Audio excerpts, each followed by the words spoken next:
Hello, this is Pastor Scott Conway at QXChurch. You find us online at QXChurch.org with the lesson on treasure is treasure and trash is trash. Now, I'm going to be blunt in that this should be an entire series. The points that I'm making in one lesson here, I'm compressing into a single lesson because I know a lot of times you're not going to have time to listen to an entire series, and more importantly, I don't want you getting just a piece of this and then running off with it. Because if you only have a piece of it, it's really easy to use this wrong, to use this in disempowering ways, to use this in damaging and even destructive ways. So it's important to me to get this whole lesson out in one quick run, and we can unpack it in much more detail later. Treasure is treasure and trash is trash. The idea here being the good things in life are good things, the bad things in life are bad things. The good things are our treasure, the bad things are our trash. And one key is to avoid turning treasure into trash. Another key is to avoid turning trash into treasure.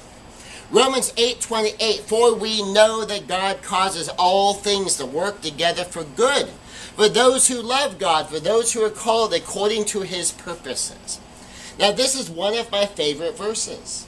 I like Romans 8:28. I love the idea that God can cause all things, the worst things in history, the worst things in life, and bring good things out of it. A key point here is the bad things are still bad things. Just because good can come out of a bad thing does not turn the good thing into a bad thing. It doesn't turn a bad thing into a good thing. The bad is still bad, the good is still good. The treasure you get out of it is a good thing. It doesn't become a bad thing because of where it came from. And the bad thing is still a bad thing. It doesn't become a good thing because of what you got out of it. God can cause bad things to work for good, but the bad thing is still a bad thing. Great times are great treasures. This is the good thing. Great times are great treasures. And after a loss, very often great memories of great times are still great treasures. After a breakup, after the relationship dissolves, sometimes badly, that doesn't suddenly turn all of the great times that you had in the relationship into bad times. And it remains stunning how often people will take the best of times and twist them around to the worst of times as part of their coping mechanism. I understand sometimes the need to cope with the loss, but think of all of the treasure that is being surrendered. Sometimes when you're in a relationship with someone and you went in thinking that they were the most fantastic man, the most fantastic woman in the world, you want to spend the rest of your life with them, even if it was only on the third date you're beginning to feel this way. And somewhere down the line in the dating relationship, maybe in the courting, maybe in the engagement, maybe even after the end of a marriage, you had lots of fantastic times from the beginning through the middle, almost to the end, and things began to dissolve. Maybe some bad times were sprinkled in there, but the good times are still good times. And even if you're missing those times because you're not having them anymore, you can still enjoy that. I've been there, I've done that, I had this. For a brief shining moment, I've had it. The old saying, it's better to have loved and lost rather than not loved at all. It's because you have these memories. You know what it feels like. And that is still a treasure. But after loss, great memories of great times are often looked at like they're trash. They're treated like they're trash. They're treated like it's a negative now. But they are still great treasures. And we can still use them as such. People suffer double if they turn treasure into trash. They suffer double. First, they lose their treasure. So if I had a relationship, and I got to take this great family vacation to Orlando in this relationship, and I got to have a great time with my friends, with my family, with my wife, with my kids, with my close friends, and then say later on that friendship dissolves. And say it dissolves on really, really bad terms, and it goes bad. And say even the marriage dissolves, and it goes bad. And even the kids don't even want to see you anymore, that goes bad. And then suddenly you come rolling around to another summer or Christmas or holidays or something, and there's this huge void in your life that used to be filled by these people.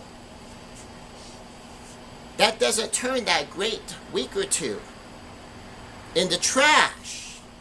That was still a good time. That was still a high point. That can still be a treasure that I had this before. And I can carry it with me for the rest of my life as a memory I store up in my heart. Even if somewhere between that time and this, all the rest of it is dissolved. But here's the part. Obviously, they lose their treasure.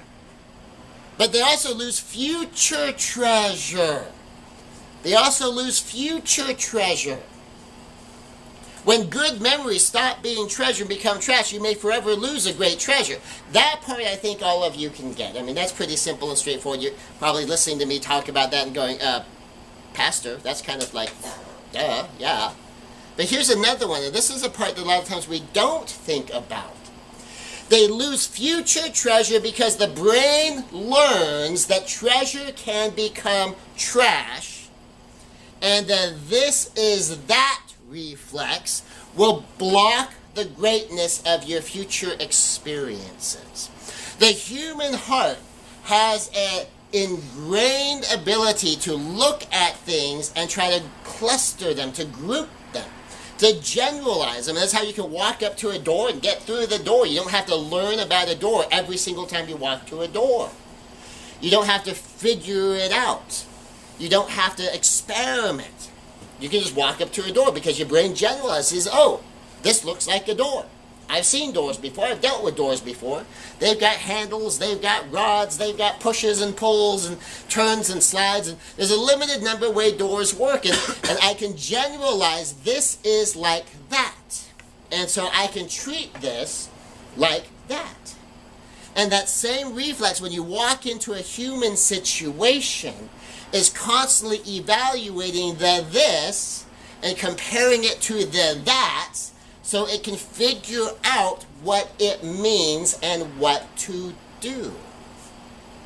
So your heart will remember. If you turn treasure into trash, if you had that great Orlando vacation with your wife and with your kids and with your friends, and somewhere between that time and this, everything blew up. And then you decide to go to Orlando again with your new relationship, with your new family, and it might be years later. You might have been a kid on that first trip, and it was a fantastic trip. But since then, your parents split up. The relationships have all gone sour. Your friendships have blown up, and you remember that pain, and now you remember that Orlando trip, that great vacation, with pain as trash in your life, and then you get to go back. And your heart remembers, oh, I've gotten to do this before. Oh, I'm with a woman I loved. I had people with me I loved before. I'm with friends. Oh, I was with friends before. I'm with family. I was with family before. I had this great time before, and look what happened to it. This looks like that. And because I treasured that, it hurts so bad. I better not treasure this. I better distance myself from this. I better be cynical and blasé about this. In fact, because I already know this is going to be trash, I may as well treat this like trash right now. Save myself the trouble. Because I already know this is like that. And it doesn't happen on a conscious level. It happens on an unconscious level, just like when you walk up to a door. You don't consciously calculate, oh, that is a door. Let me inventory the number of doors I have encountered before in my life. Let me evaluate the push and the pull and the turn and the tug and the slide. And let me make a calculation and access all of my mental files and determine exactly how I'm going to handle this door. You don't do that. It's on autopilot. You walk up to the door, you just go through the door. If you do the push, the pull, the turn, the tug, the slide, whatever, and it doesn't move, your brain goes, oh, what does it mean when that happens? This is like that. In the that's, it meant the door was locked. Okay, so this door must be locked. It may not be locked. It may only be stuck. But this is like that. That's the way we do shortcuts in our heart. That's how we're able to interact with reality. You look at certain odd shapes of black against white, and your brain goes, oh, this is like that. That is a letter A. The letter A has a sound connected, and you don't have to do that consciously. You just do it on autopilot. And you can end up missing treasure because you have conditioned your heart that treasure becomes trash. Now, what if your brain generalized even more than that? What if it wasn't even as specific as a family and friend trip to Orlando? What if it was just even any trip with anybody you care about? You could be going to Las Vegas or Hawaii. You could be going to grandma's house. You could be doing anything great. And you'll miss it for the same reasons if your heart generalizes to, oh, this is a vacation. Or it generalizes even more to, this is a great experience, and this is like that. And great experiences become trash. Great relationships come to an end. So I just better not connect. I better not connect with anybody. Because I know what that's like. It ends up hurting. And all of those great dates, that great times, that great relationship, that great marriage, that great dating, that great friendship, that great job, it's going to be trash. And your heart learns to disconnect from all of these things. Because then everything becomes trash, because treasure gets lumped in the trash category. And you miss it. Now here's a powerful point. Let's flip it the other way. Imagine you do something fabulous for someone. You're on the giving end. You know what they like. You know what excites them. So you take them on a great vacation and you do things with them, lavish them with all the things that under ordinary circumstances make for a great time. But they behave the whole time like the trip is a bad thing. Maybe it's as simple a thing as they're blasé. Maybe it's as simple a thing as they keep complaining about everything they can find to complain about. Basically, they're turning the treasure into trash in real time. And as the giver, as the sharer, you're living this in real time with them. Might that seem to you to be a little ungrateful? Maybe even probably. Would you want to do it again? Realize, look, I went through all this trouble. I've invested the time and the money, the energy, and invested in this to have this experience with you, to give this, to share this. And not only is it not particularly appreciated, it's treated like it's trash. At best, ignored, and at worst, treated like, how dare you. Here's the key. Would you invest your time and money doing it again? Would you do it again? Even if you understood. Even if you knew the past, you knew the history.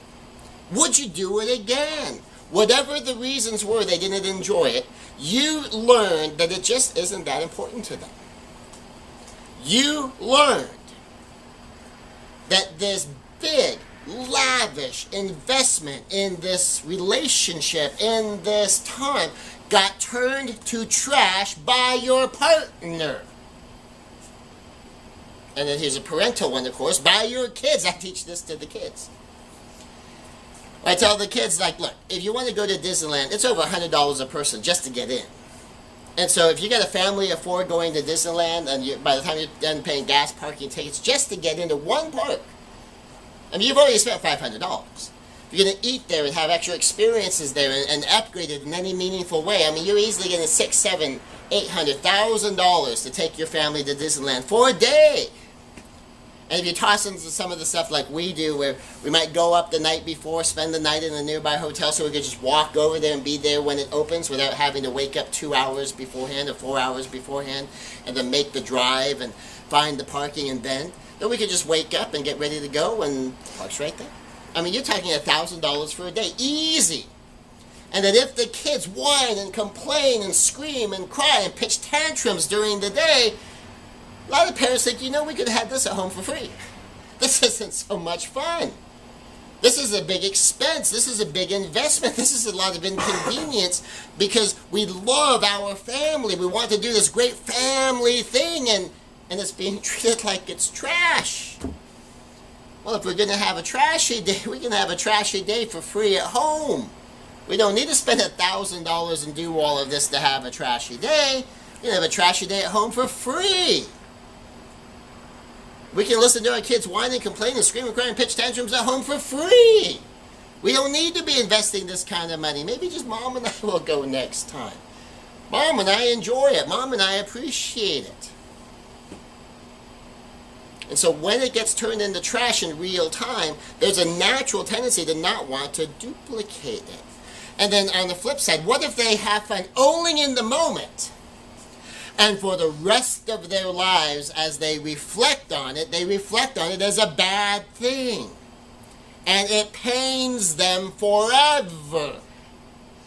Maybe the gratitude thing comes up again. Back to the would you do it again point. Maybe you had this fabulous vacation you took somebody on. Maybe it was your honeymoon. And for the years after, like, oh, we got to go on the honeymoon. It just hurts so bad that we can't do stuff like that anymore. There's no joy in the honeymoon. There's no expression of gratitude for the honeymoon. In fact, the whole thing is treated only in a negative context. Do you want to do stuff like that again? And then for the rest of days, keep hearing how this great thing was a great thing when you were on it, but the moment the pleasure ended, the treasure ended with it, and it becomes trash. Would you want to keep giving trash to someone you care about? Would you want to keep sacrificing, saving up to give someone you love trash?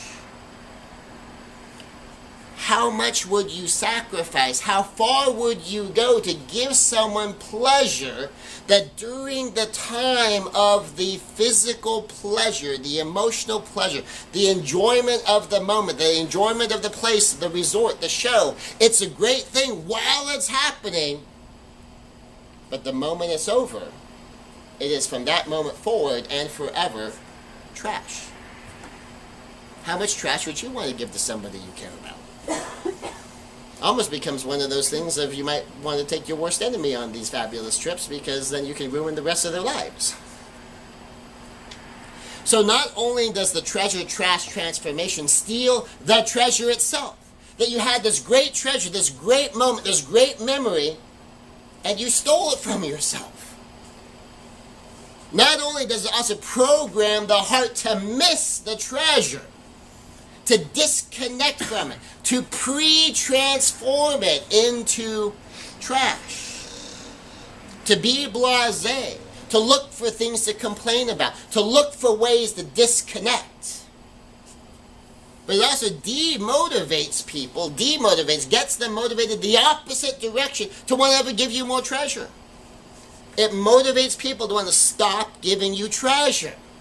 So not only will you lose the treasure you had, well, you had great times, and you surrender them. Not only when you receive the treasure do you disconnect from it, it even stops people from even wanting to give you treasure in the first place. It's a triple threat here, turning treasure into trash. People endanger themselves when they turn trash into treasure. This is the opposite. When you turn trash into treasure, you create danger. That which we treasure, we seek. So if you learn to treasure trash, you end up seeking trash. So always remember, trash is trash. Acts 5:41, then they left the presence of the council, rejoicing that they were counted worthy to suffer dishonor for the name. that they suffered dishonor for the name of Jesus Christ. And they were excited. Not that they suffered dishonor, but they were counted worthy. The suffering dishonor was trash. Being worthy was the treasure. It can be tricky to make that distinction, but it's important to make it because of the this is that of the human heart. If being dishonored, if being scourged, if being punished, if having bad things heaped on you is the good thing, that is the worthiness, what are you going to seek out? Oh, I need to get people to treat me badly. I need to get people to treat me badly for my stance with Jesus Christ. So maybe if I'm as obnoxious a Christian as possible, so that any normal, healthy human being would be deeply offended and want to do bad things to me, that have me thrown out, fired, whatever, then I get to count that as being worthy. That's part of how the human heart works. It's bizarre.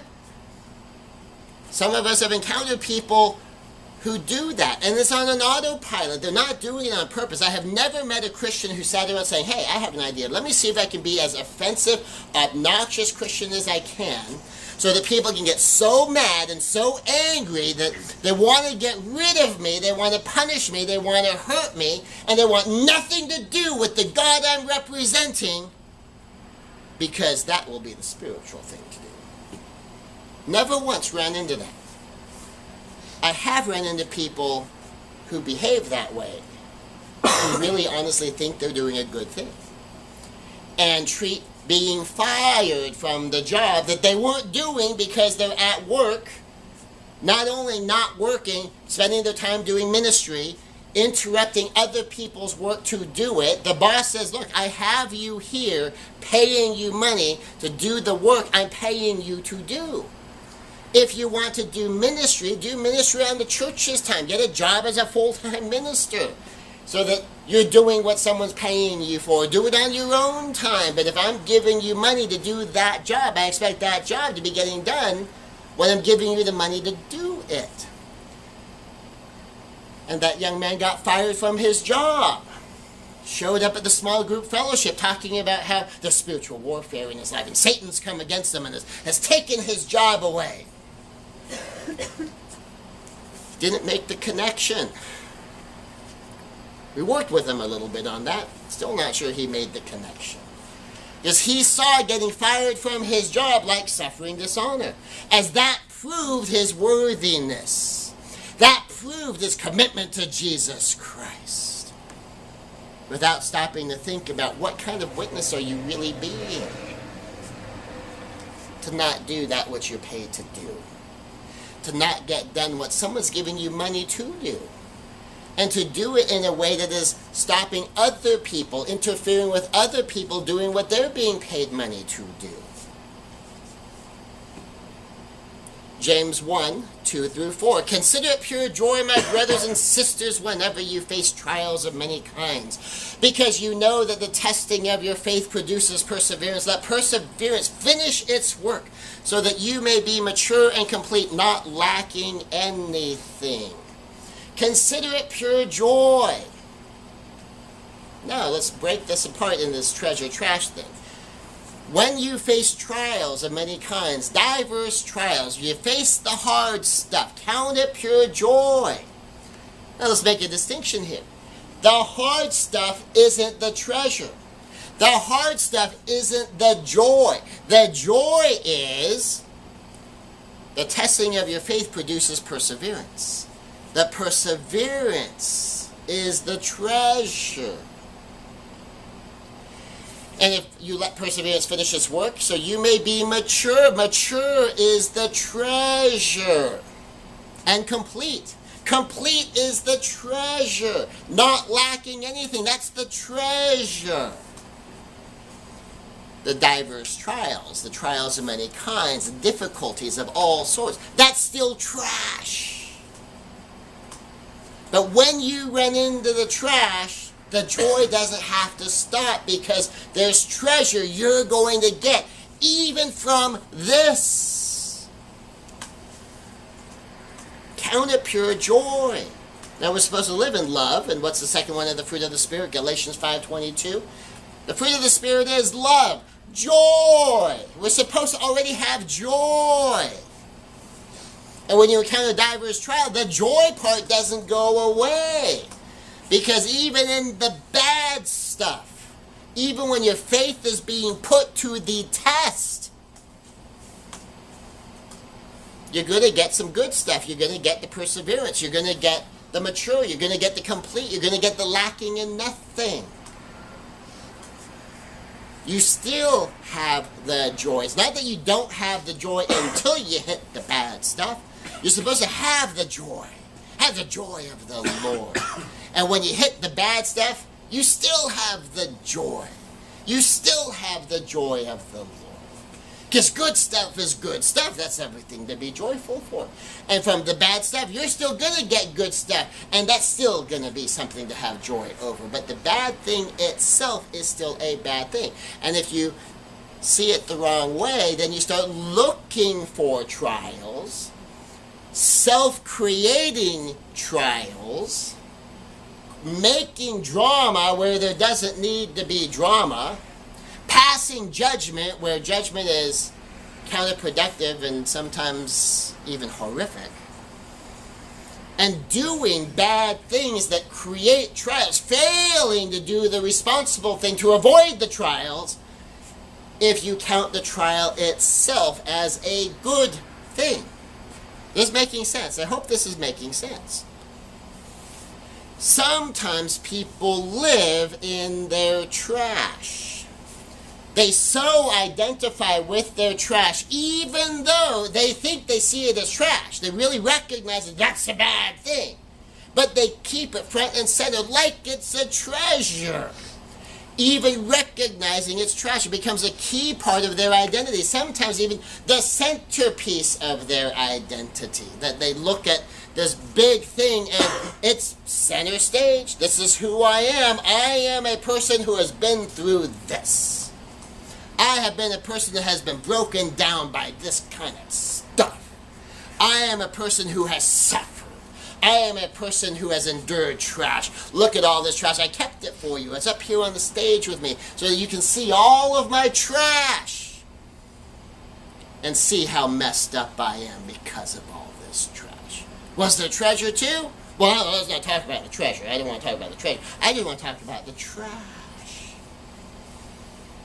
Anyone ever met people where the bulk of their conversation seems to be oriented about complaining about things? A bulk of people talking about other people where it's even worse. Not only are you complaining about the negative, you're passing global judgment on people because of the negative that you have chosen to focus on, hang on to, and display in your life instead of getting rid of it. So remember, trash is trash, and if it's trash, trash it. Never treasure trash. Treasure treasure. Trash the trash. Take out the trash. There's a lot of cliches. God works in mysterious ways. It's God's will. It's all part of His plan. Everything happens for a reason. It'll make you a better person. It builds character. This is how we grow. Now, maybe all these things are true, but trash is still trash. Some of these are an effort to have the trash not be trash. But it's still trash. And if we understand that going in, the trash is trash. Treasure is treasure. Trash is trash.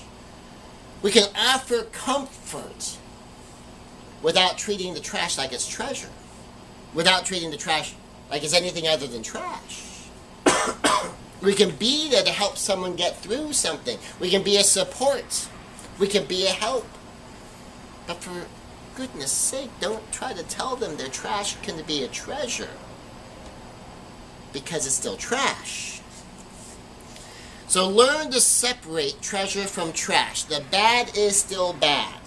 Learn to separate treasure from trash. Now, I'll admit there's some things you may not know for sure if it's treasure or trash. There's some things that in the moment it could kind of go either way. Some treasure is painful when you receive it. Some trash is fun for the moment.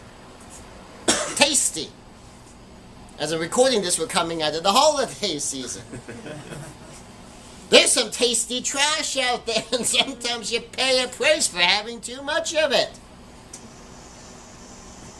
And you might decide, well, you know, I have to admit it was tasty trash.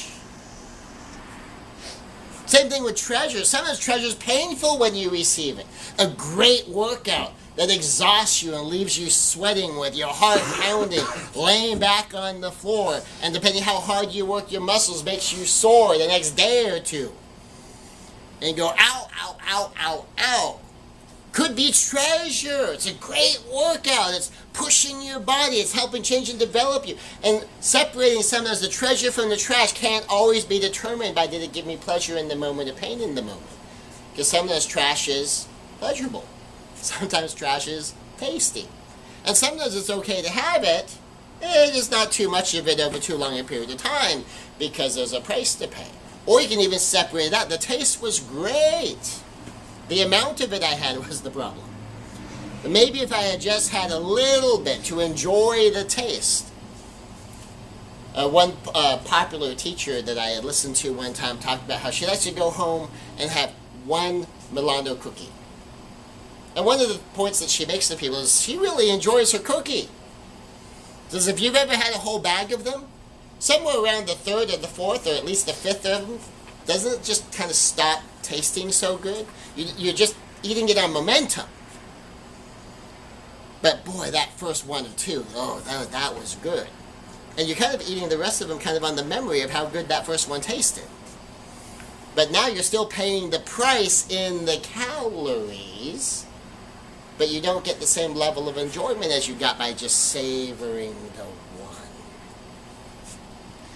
So the bad is bad, that's the trash. The great powerful lesson learned is the treasure. Napoleon Hill, Think and Grow Rich. Every adversity, every failure, every heartache carries with it the seed of an equal or greater benefit. Now this is Napoleon Hill. This isn't even coming from the Bible. So this isn't just the Bible principle. Napoleon Hill business is a business principle too. Basically, this treasure trash thing is all over the place. The adversity, though, is still trash. The failure is still trash. The heartache is still trash. The equal or greater benefit is the treasure. The benefit is the treasure that you keep, that you treasure up in your heart. The adversity, the failure, the heartache, the heartbreak, the loss is still trash. And the loss can and should still be trash. The loss can still be trash. What someone did to you can still be trash. What happened to you can still be trash. Who you become by responding to the trash is treasure. The lesson is treasure. The insight is treasure. The positive transformation is treasure. All of that is treasure. Separate the treasure from the trash. Recognize what part of this is treasure and what part of it is trash. So you can seek the treasure. Remember, we will naturally seek what we treasure. So you can seek the treasure without the trash. When you realize that the treasure is the lesson, you seek the lesson without waiting for the trash. When you realize the treasure is the growth, then you can seek the growth without waiting for the trash. When you realize that compassion is the treasure, you can seek to be compassionate without having to go through the same or similar things. You can recognize the positive transformation from how you responded to the trash is the treasure, and seek positive transformation without waiting for trash. You can seek treasure without waiting for trash to throw you into the lesson.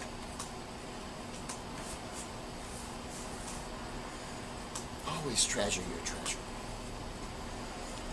Always treasure your treasure.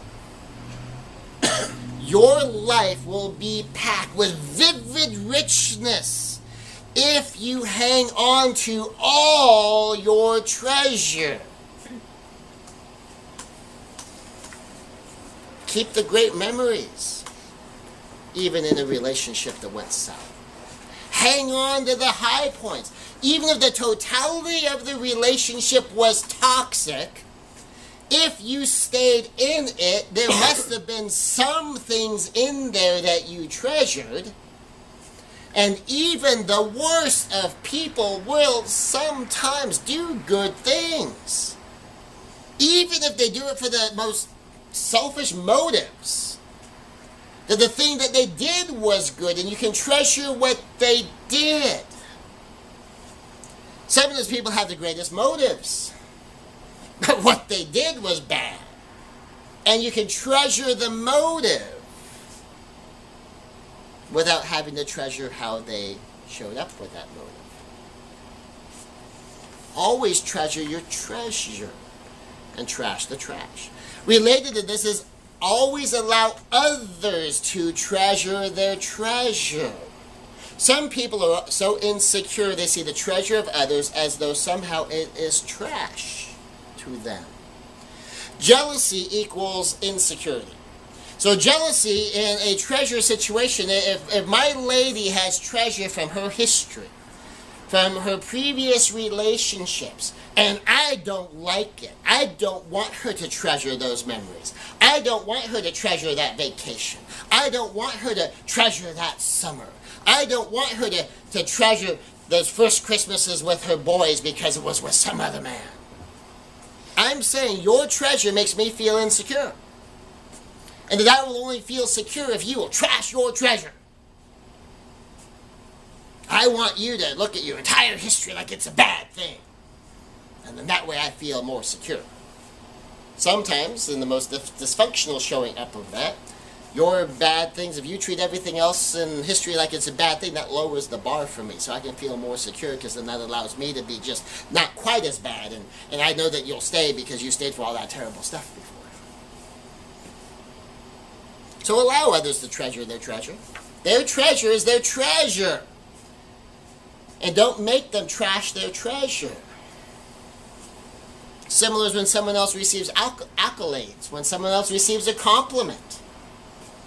I mean, one man was so insecure that some other man was walking by, not picking up on his wife, just walking by and looked her up and down. She was dressed nice. She looked good. And he remarked, like, wow, you look fantastic.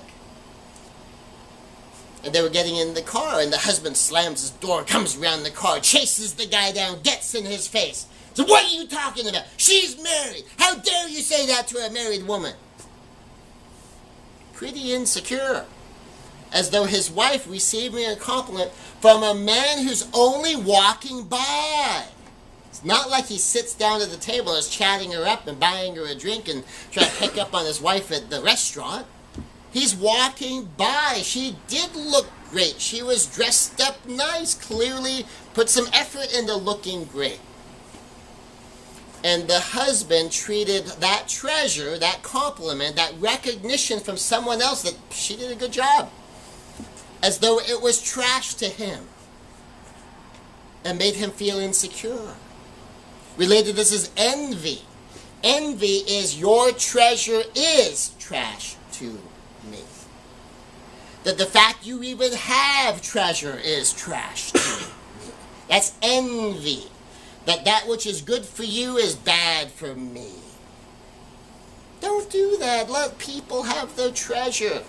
Allow others to treasure their treasure. You treasure your treasure and allow, even encourage others to treasure their treasure. Always treasure the treasures of others. If it really is treasure, and you recognize that this really is treasure, not that somebody's turning trash into treasure, treasure their treasure with them. This is a hallmark of true maturity. of true love, that I take joy, I celebrate your treasure, even if I'm in the middle of trash. And I had a massive financial reversal that hit just all of a sudden by surprise. I mean, the event itself may have unfolded more slowly, but I mean, I got the news all of a sudden. And the same day, I'm sitting around kind of trying to figure out what the heck I'm going to do from here, still reeling from the impact. One of my best friends drives up in her brand new car, because she wanted to show it to her friend. It was treasure. And one of the hallmarks of maturity, of love, of a mature, solid relationship is, can I still celebrate her treasure even when I'm in the middle of trash? Or do I insist that she join me in trash rather than I join her in treasure? I want to go look at her car. Cool car. Lots of cool amenities. Let her show it all off and just have a great time. She also knew what was going on my side of things. But she enjoyed the fact I was still able to celebrate her treasure. Treasure hunt to savor treasures. Treasure hunt to savor treasures. Once you really understand treasure's treasure and you really wish to seek treasure, go hunt for treasure. You'll probably find treasure all over your life. You can even find great treasures buried with the trash. Great moments with even the worst people. Great moments in even the worst of childhoods. Great moments from once great relationships. Great moments all over. Or great moments in moments that you might not think much about. Where even the moment itself was pretty good. Maybe there was some greatness in there. Maybe you had disconnected from it because you had let the treasure go. You can go connect now. Maybe you had that trip that you didn't connect to. Because that this is that reflex in the human heart. Pre-trashed your treasure. Kept it at arm's length. Kept it away. You didn't get to be there. You didn't get to really be in that relationship. You didn't get to really be at that event. You didn't really get to be at that wedding because you were distancing yourself from it. You can go back into the memory and treasure it. Transform it back into what it should always have been, the treasure. Enjoy it. Savor it. Rest in it. Go hunt for treasure. You'll find tons. It's amazing when you go hunting for treasure how much you can find. Trash hunt to take out the trash. Hunting for trash is not to, hey, look, I found some more trash. Look at this. This is great trash. Ooh, centerpiece trash. I can add this to my little thing. No, you trash hunt to take out the trash. Where you find trash, take out the trash. Where there's a serious loss, it's healthy to grieve. It's healthy to mourn the loss. And work your way through the other side. That's taking out the trash. In that case, you're working through the trash. It is still there. It will always be there. It will always be a part of you that you went through this loss. But you take out the trash. You don't live there. You don't stay there. You don't make it the centerpiece of your identity. You work through it. You don't just ignore it.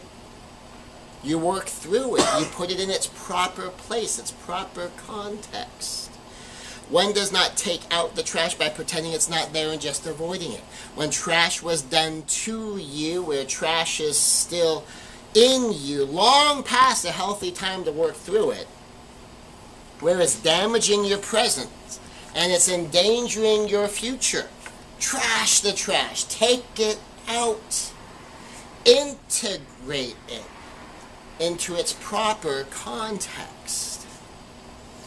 There's 5-step forgiveness, and there's variation of 5-step letting go, where maybe there's nothing to forgive, but you need to let it go. You need to let it be where it needs to be in your life, rather than clutch onto it and walk around with it all the time. Embrace, elevate, expand. There are tools to do these things. Sometimes I deal with people who have been through a hard time, been through a terrible ordeal, been through the loss of a parent or a friend, and they just make it the centerpiece of their identity. What if I'm your friend and I die? What if you're someone's friend and you die? How long would you like your death to ruin their life? How long would you like your death to rob their life of all joy? How long would you want your death to ruin every relationship they ever have and put off everyone they were ever close to? How long would you want your death to leave them in a pit of depression and darkness? How long? Or would you rather at some point they pick up the pieces, they go through the loss, they go through the mourning, and at some point they come out the other side in strength and resilience and love and life? Which would you rather have as your legacy? I mean, I would understand that if I suddenly died, a lot of people would feel a shock of loss, especially if it was sudden. But how long would I want that to ruin things for them? Not long at all. As short a time as possible, to be honest.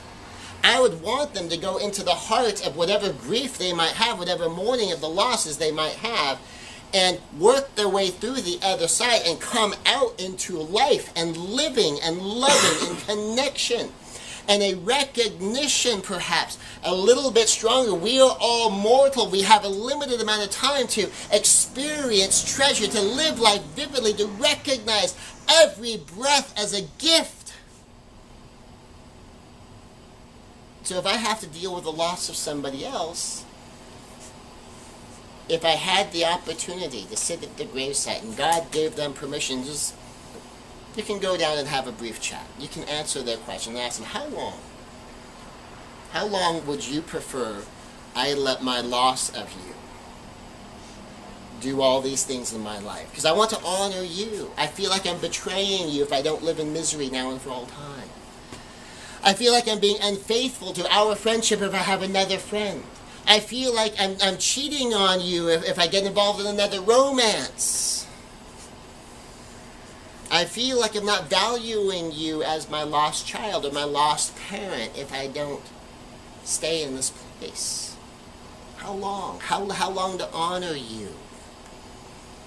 And what would that person tell you? Well, if you really want to honor me, you need to let this ruin the rest of your life. Probably not. Or do you think they would want you to live?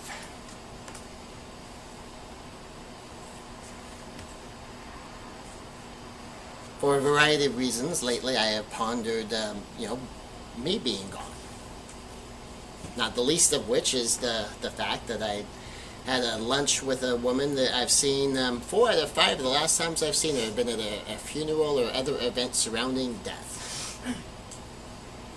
And 2 of them happen to be connected to the death of my family members. And as I reflect on some of this, I'm thinking, you know what? If I got asked that question, say I had cancer. So it's not sudden. I have time. I have time to have the conversations I want to have. I would say live. Love. Live for both of us. Live a life so rich, so deep, so treasured, so powerful, so mighty. You live for both of us. That there's such life, such power, such passion, that it just so overflows, that when finally it's your turn to come meet me on the other side, there will be such overflowing abundance of life that you have lived, that you can bring it to me as a gift from the overflow of life. And I imagine if I shared that thought or concept with any of those who I have known who have passed on the other side, their sentiment might be very similar. Live. My time's up. Your time isn't. I'm leaving. You're not. I get my rewards waiting for me. You still build them up here. Maybe my leaving might be trash to you, but the rest of your life is still treasure. And gather up all the treasure you can so that when you finally come to be with me, I can hear all about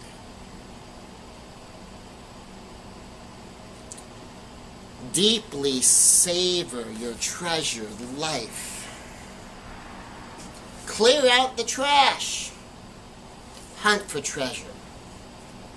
And then treasure your treasure. Trash your trash. And make more treasure.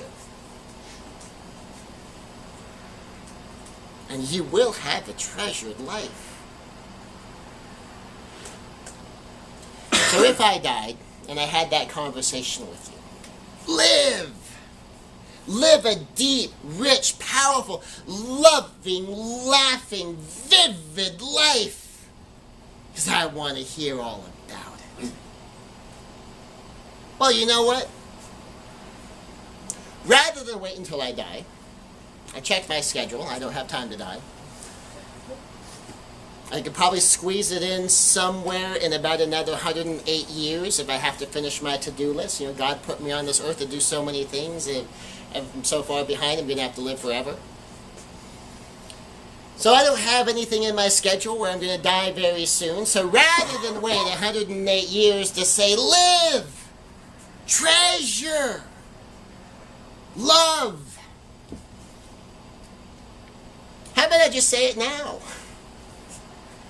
That is what I would tell you. If you were mourning my loss, I would ask you to live. Well, I don't want to wait that long to say it, so I'm going to say live. Because what did we say? Trash is trash, treasure is treasure. What treasure would I want you to get out of that kind of trash? Well, how about I just want you to get that treasure out of life now? Treasure, treasure, hunt. Find your treasures. Hunt your history. And find treasures in it. Hunt your life. Find treasures in it. Hunt your future. Find treasures in it. Build treasures. Reconnect the treasures. And leave a legacy of treasure and treasure hunting behind. Give treasures to other people. Encourage other people to live their treasures. Live. Fill your vaults. Let the gold and the silver and the diamonds and the rubies and the sapphires and the pearls all pile up and overflow your life.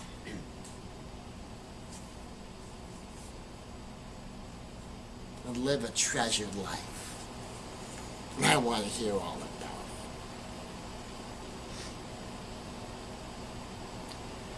Father God, we pray your hand and blessing upon us.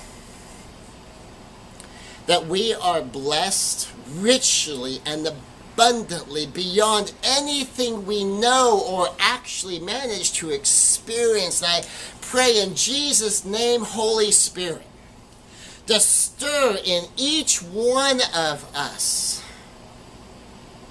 memory of treasure, full connection to treasure, a recognition of that which is valuable in our lives, seeking to be treasures for others, to walk out this process, Lord, to live in love and joy, to be able to settle in peace and patience, to open up with kindness and goodness, to connect with you in faith, to be a meek, powerful, controlled, self-controlled soul. I pray, Father God, help us to live this out and to find the overflowing abundance of treasure in our life, and to live it, to build it, to seek it, to share it, to create it. In Jesus' name.